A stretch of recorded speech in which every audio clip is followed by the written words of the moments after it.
श्रीराम जय राम जय जय राम. श्री सद्गुरु ब्रह्मचैतन्य गोंदवलेकर महाराजांचे प्रवचन. 25 एप्रिल. संत हे आपला संबंध भगवंताशी जोडतात. आपले हृदय विषयाने इतके भरले आहे की तिथे भगवंताच्या प्रेमाला जागाच राहिली नाही. बरे, भगवंताचे प्रेम मुद्दाम तिथे घातले तर ते आत न राहता बाहेर पडते आणि वाऱ्यावर उडून जाते.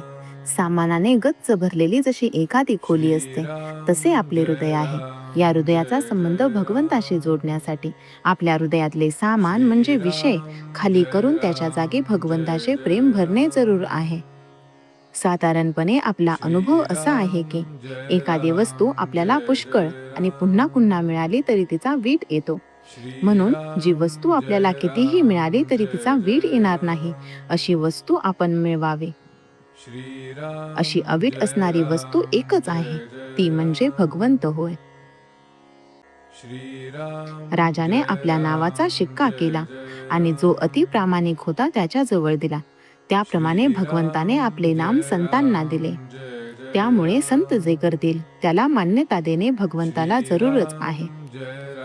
आपण आणि संत यांच्यामध्ये मनुष्य या दृष्टीने फरक नाही, पण फरक आहे तो हा की संत हा जसे बोलतो तसे वागतो, तर आपण बोलतो चांगले आणि वागतो मात्र त्याच्या उलट.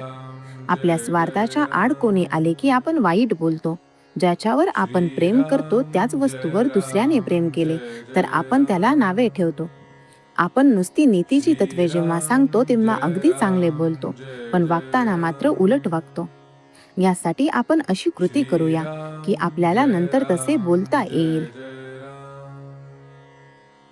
गाडीत बसायला मिळावे म्हणून काही कोणी गाडीत बसत नाही, तर आपल्या स्टेशनला जाण्यासाठीच मनुष्य गाडीचा आधार घेतो. तसा मोठमोठ्या संतांनी प्रपंच केला खरा, परंतु तो सुखासाठी केला नाही. आपल्या वृत्तीपासून न ढळता इतरांना तारण्याचे काम संतांनी केले. बुडणाऱ्या माणसाला जसा दोरीचा आधार द्यावा त्याप्रमाणे संतांनी आपल्याला परमात्म्याचा आधार दिला. चंदनाच्या झाडाजवळच्या झाडांना जसा चंदनाचा वास लागतो त्याप्रमाणे संताजवळ राहतो तोही संतच बनतो. काही कष्ट न करता परमार्थ साधणे हेच सत्संगतीचे महत्त्व आहे. आपण प्रपंचात इतके खोल जातो की संतांची हाकच ऐकू येत नाही. ती ऐकू येईल इतक्या तरी अंतरावर असावे. श्रीराम जय राम जय जय राम. श्रीराम जय राम जय जय राम. श्रीराम जय राम जय जय राम. श्रीराम जय राम जय जय राम. श्रीराम जय राम जय जय राम. श्रीराम जय राम जय जय राम. श्रीराम जय राम जय जय राम.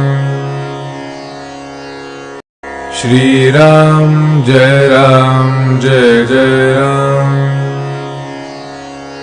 श्रीराम जय राम जय जय राम.